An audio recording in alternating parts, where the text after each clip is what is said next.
Yes. Let me close my door so I don't get that echo. Hold on.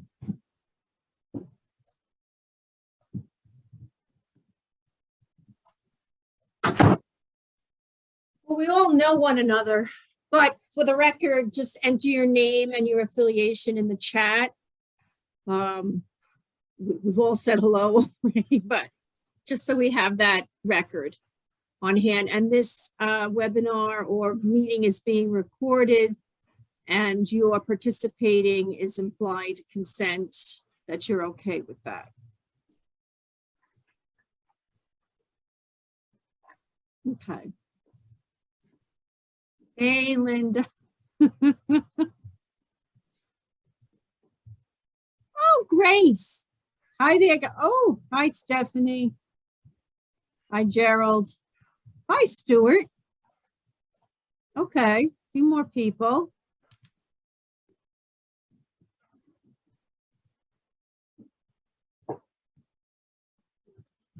Let me see, who do we have here? We have Linda and Grace and Stephanie and Gerald and Vincent. Okay. All right, so we'll probably have a small crowd today, which is fine. Information is always sent out after the meetings anyway. So we're going, here's our agenda. We're going to look at the timeline again. Do we need to advance the slide? Do you want me to go through the agenda, Brooke, or should we advance the slide? Oh, that's okay. Yeah, sorry. Yeah, our welcome introduction slide. Oh, am I advancing? I'm advancing. Oh, I'm advancing. Oh, she's. I am advancing. I am advancing. Wonderful. Somebody else just joined us. Asta. Hi there. Hi, I'm sorry. We had a vaccine clinic this morning, so it's been That's crazy. okay. We're a little, start a little late, and we're not going to go the full 2 hours. Trust me, we're not. Okay. Because everything's starting to roll like a machine now, which is great. Yeah. Yes. So there's your timeline again. We're on schedule. Blah, blah, blah, blah. We're in the midst of sending out those CBO surveys. We have gotten some back. I'll talk about that next. We continue to push out the individual community health assessment survey. And just keep pulling those in as well. So we can go next slide. So the CBO survey, which there's a link there to the final survey, and you all received that survey when we sent the follow-up meeting minutes last month. We have 18 responses, which is not terrible. Don't fret yet. Some are duplicates. That's why we don't have 18 specific organizations listed there, but that's okay if different members from the same organization respond, because it gives us a different perspectives. Of those, we have 10 who said yes, that they would like to be contacted for additional information, and we will follow that up. Remember, that's going to be part 2 to this after January 15th when we close the survey collection for the CBO survey. We're going to conduct key informant interviews with individuals from CBO organizations that say, yes, we can follow up and do that. So that's going to be part 2 to this. What we continue to do here to engage and attract more community-based organization reps to take the survey is we've been posting it on LinkedIn and Facebook. We sent out, I think we're going to send out tomorrow another follow-up to the whole collaborative list to please take 5 minutes to complete the survey. And again, we ask any of you who have relationships with community-based organizations to please send the link along to them and ask them to complete it. You know why we need the data. You know that more responses makes the data richer, so all of those things. So we're just going to keep hammering away at it. I'm probably going to make some personal phone calls to some community-based organization leaders and ask them. I know it's a busy time of the year to ask people to fill something out, but I'll touch base with some of them, and hopefully they'll complete it. And it can be physicians can complete this as well because they work with the community. Public health specialists who work with the community. So it just doesn't have to be an organization. It could be an individual who works with the community in a public health aspect or in a primary care or other specialty practice that provides care to the community members. On the CBO survey, if we click on that, can we click on that and get to it? Sure. You're going to see, an error. Oh, well, maybe we Let's try can't. one more time. Oh, okay. It's all right. What I wanted to show you was on the survey, there is a QR code. So we're using every technique we have and every tool in the toolbox to get people to take the survey. So if you've got a paper-based survey and you're handing it out at some meeting you might be having or whatever it is, they can simply scan that QR code and then take the survey that way, right, through their phones. So we're trying to make it as easy as possible. We also have a number of sample posts that you can use and pull and just pop on your own social media channels, or just simply repost anything you see that we post, just so that it gets out there. Other than that, I don't have any other tricks up my sleeve, but I do feel that we will get, if we've got 18, I'm confident we're going to get, I'd like to double that number. So that's what I'm shooting for. We do have a little bit more than a month to go before we'll close this particular survey. We'll continue to have pushes along the way. We'll probably send something out toward the end of the year again, then at the start of the year, then right before the survey closes. But your assistance in getting individuals from CBOs to complete the survey is going to go a long way toward our success in this. So do we want to go to the Google Drive just to look at those sample posts? Yeah, Okay, so here's just some sample posts that you can pull from that Google Drive. And if you want, you can send us your logo and we'll put your logo, we'll co-brand it for you and stick your logo in there too. Even on these signs, if you'd like to have one, maybe you have a practice where you think that this would be a good fit, we could certainly put your logo on here and get that to you ASAP. Okay. All right, so that's it with the community-based organization survey. Yep, turbocharge. We've got to turbocharge getting those surveys back in on any way you can think to get it done. I appreciate it. As I said, I'm going to be making some personal phone calls to key community-based organizations that I know should be represented, to twist their arms to get them to take the survey, which they will. They probably are very busy and just didn't even realize it. So we'll get that done. Next slide, we're going to talk about the Community Health Assessment Survey, again, which we are, as I said, pushing out aggressively. We'd like people to use the Google link, use the SurveyMonkey link, because then we don't have to manually enter the data, but we are willing to do that as well. So if you happen to have in-person events or leave a bunch out on a table and there's an address where they can mail it back, or they hand it to you and you send us a bunch that you collect, we're always happy to enter those surveys. So don't let that dissuade you in any way. And again, there's the QR code on that flyer if an individual wants to scan it and do the survey through their phone, which is pretty easy to do. And I just want to clarify, all of these materials are in the same Google Drive folder. This is the same link that was on the previous slide. So all of those materials are in one place for you. Yeah, and so we have posts that we send out about this as well. Again, if you want us to put your logo in there, because you feel if somebody sees your logo, they'll be more inclined to take the survey. We're happy to do that. Just send it off to us. I promise you we'll get it back to you the same day. Yes. Yes, the same day. What else do we have to talk about? Oh, yesterday, those, What Question was, on a CBO survey.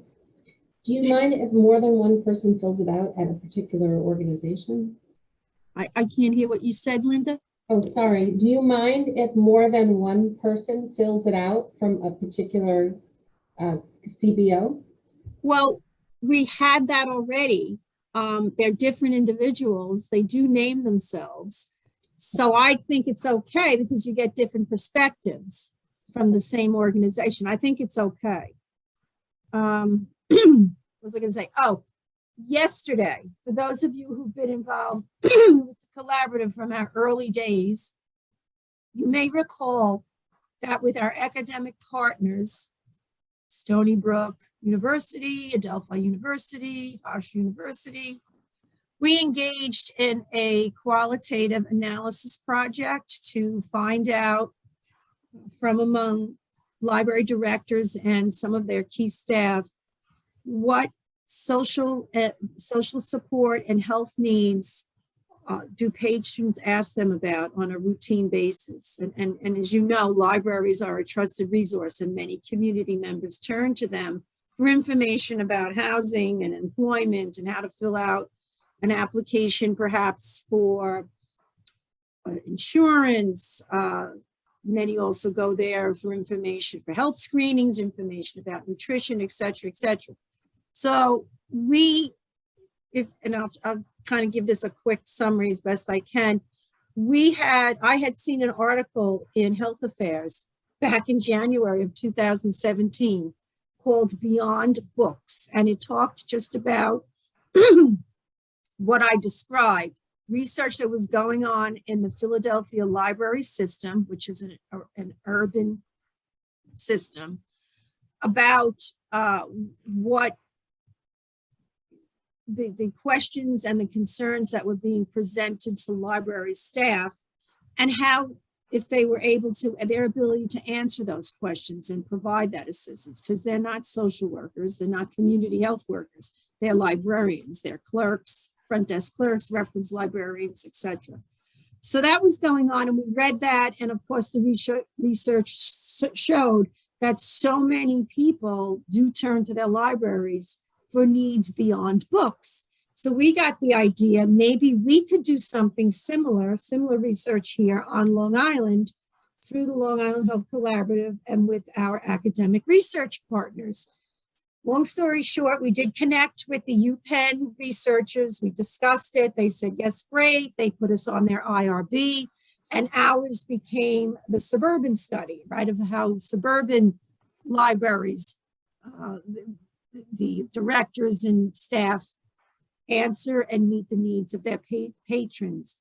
And so over the course of a couple of years, once we got past nailing down our survey instrument and what researchers were going to be involved, we conducted the interviews. I think we ended up with 92 interviews, I think, about 3 at each library. Libraries were randomly selected through a block randomization process. Everything was anonymous. About 3 individuals from each library were interviewed. We transcribed those interviews, recorded and transcribed the interviews, and then put that information into Deduce. Stony Brook did this, which is a qualitative analysis software program, to find key themes and key ideas that emerged. And then they wrote a report, did all this extensive data analysis.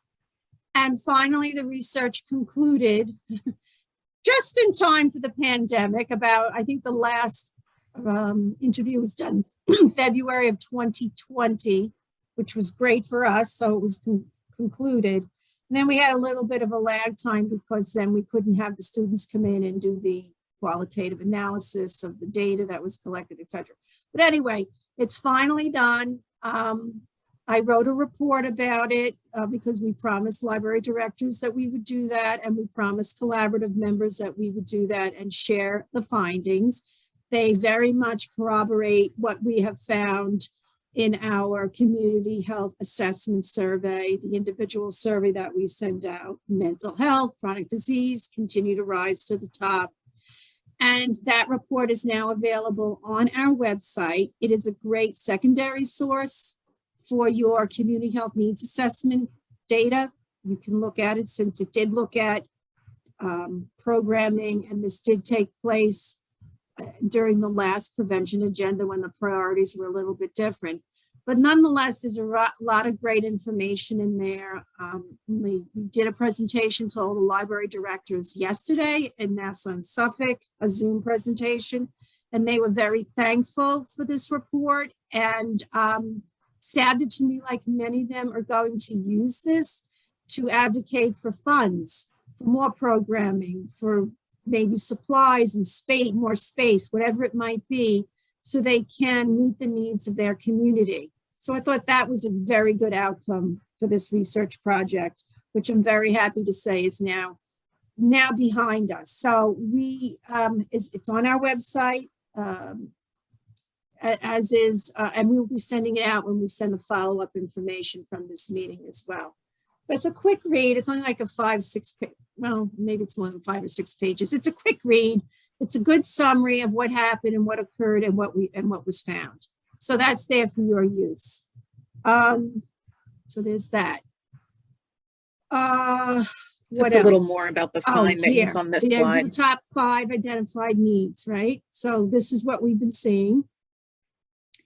We also looked at, if you recall, we were interested to see if the social determinants of health factors that we looked at the Kaiser family, we used the Kaiser Family Foundation factors, there's like 6 or 7 of them or whatnot.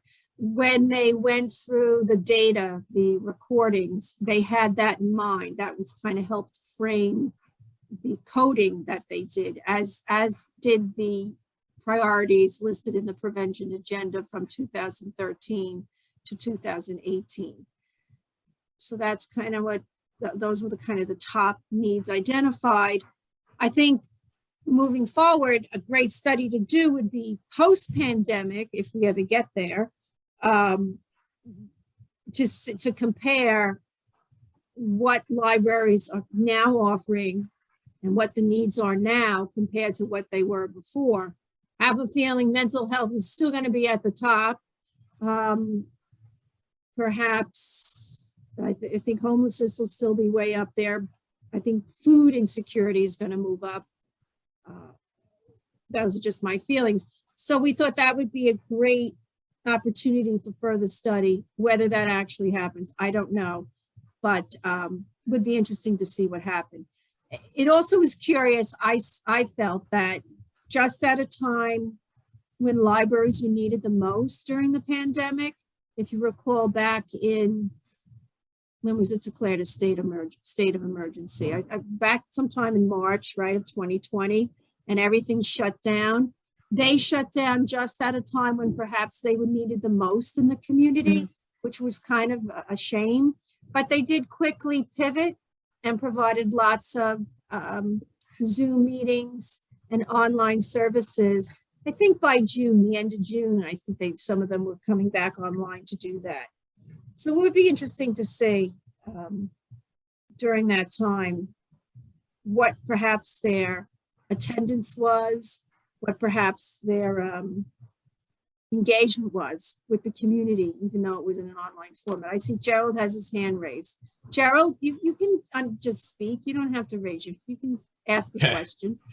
Okay, so I just had 2 questions. The first was just looking at this list. When we see personal health, does that consist of everything that is not mental health, just your medical health in general? I think, yeah, I'd have to go back and read, but I believe, Brooke, that reflected people who were concerned about their own health.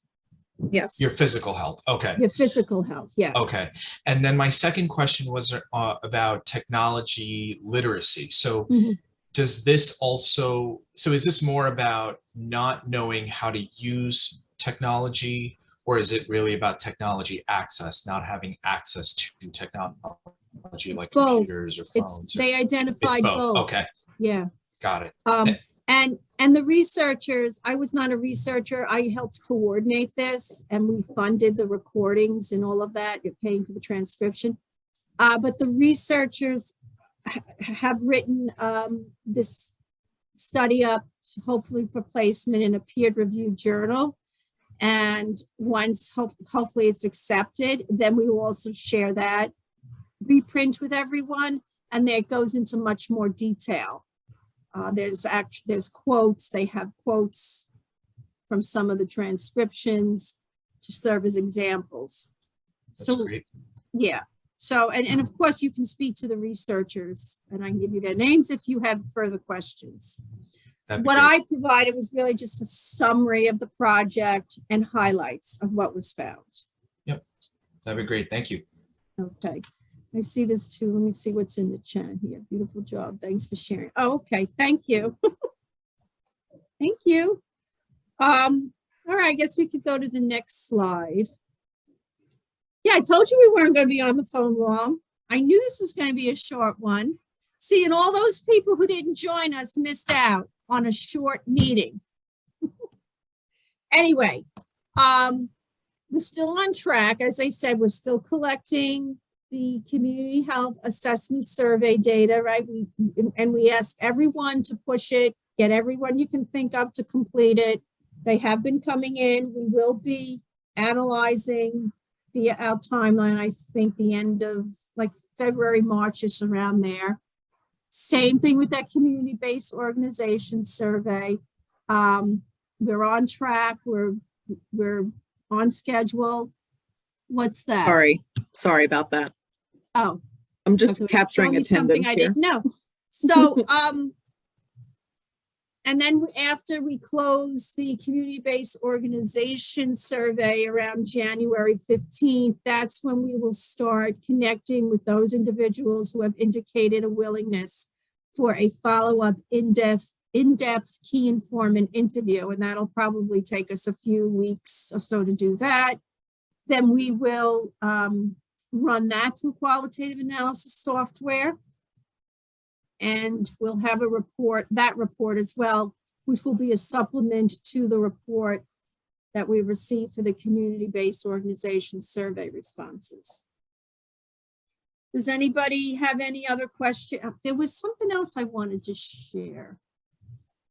Well, that's when the next meeting is. We will have our data analyst at the next meeting. She will be talking about the hospitalization data, which is separate from these two data collection pieces that I've been talking about. That's the Sparks data. If you recall, we analyzed that data based upon a variety of diagnoses codes that that members from this group previously selected. She is going to talk about that data analysis when we can't do a new one, but we're hoping to do a refreshed one. And she's going to look at and talk to you, everyone, about the denominator that would be comprised of all of this, the total population of the zip codes in the select communities, and how she believes that that would give a more accurate depiction of what is going on in those select high-need communities.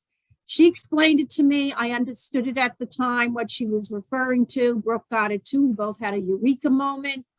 That was like a month ago. The eureka moment has worn off. I don't quite get the statistical or the analytical jargon behind it all, but she will be joining us next meeting to discuss that. She's offering to, as I said, to do this for us as a refresh, which is great. So it'll make that hospitalization data new again, or fresh. You know, it'll be a little bit different look at it. So we'll talk about that and the reasons why she feels we should do that.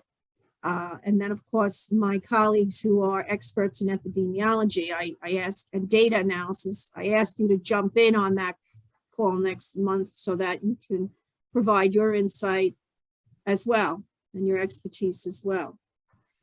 I think that's kind of it. We're moving along. I did want to share slides, and I forgot to tell Brooke I wanted to do this, so it's my fault. I have a slide deck from the state. You probably have it too, but it's from October, and it's from Pretty Arani, and it gives a kind of a summary of the current CHNA process and next, looking forward to the 3-year cycle that we're moving into, has some timeline, has some guidance, and I'll share those slides with everyone. I'm sure you all have them, but I'm going to share them anyway, because it doesn't hurt to have as much information as possible. Sorry, I forgot to tell you to send that out, Brooke. And that's really all I have to say, unless anybody else has anything to add. I don't know. No rendition of Chaz, all that Chaz today. All that Chaz, no rendition of that. I guess I can give you back a lot of time, like an hour and a half. How do you like that? That's my holiday gift to everyone. Thank you, And- Janine. Yes, thank you. Yes, thank you. And thank you Thanks. for all that you do, you and Brooke. And I'm Thank wishing you. everyone a happy holiday season and a happy new year. And we'll connect again in January. And I will work on pushing that out. I'll ask Deb if she can get the CBO1 to the Health Equity Task Force members to put Yes. up there also. Yeah. And I'll work with our regionals on the other surveys. Yes, that would be great.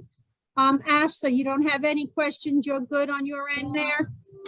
Yeah, I'm fine. Thank you so much. I know Okay, it's been a Kimona, little you're crazy. good? You're good, Kimona? I'm good. She doesn't have Okay. a mic. She said, I'm good. Okay, she said I'm good. And Grace, you're good?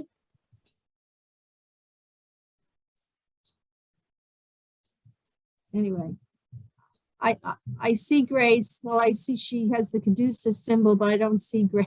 All right. Muted, I think. Okay, Stuart, you're good? I'm good. You're good for now. And you can call, anybody can call us at any time if you have questions about this whole thing, Hi, it's Grace. I'm sorry. I was muted, I guess. Okay, you're good, Grace? I'm good. Now, okay, I haven't seen you in a while, Grace. Yeah, but I've seen you on social media. Thanks for reposting our stuff. Oh, yes, Oh, yeah. absolutely. Absolutely. And Um, if there's anything I can do to help get the word out for this. Yeah, post the link to the community health assessment survey. Okay. We'll send you, we have pre-made posts that you can just grab off the Google Drive, but we're happy to send them to you in an email as well, if that's easier, and you can just pop them in. Well, it's good to have the prompt. So that'd be Okay. great. Thanks. Yeah. Okay. All right. Okay, well, I'm gonna let everybody go and because everybody's busy, we will want to tie things up for the end of the year. Linda, at some point, I want to start those Walk with the Docs on a monthly basis again, so I'm gonna be looking to you to join us. You and your husband still walking? Well, we're getting physical therapy now. Oh, For no. our back problem, so walking's a little iffy. Oh, okay. Well, all right. Anyway, so we're hoping that 2022 is a year where we can say the pandemic is behind us. I know right now it doesn't feel that way with the Omicron variant, but hopefully I think after this winter, we should turn the corner, I think. But Fingers happy crossed. holidays to all. You too. Yes, happy holidays. Yeah. Thank you, Holidays, everyone, for your time. Thank you for your Bye, time. thank you. Take care. Appreciate it. Bye. Bye.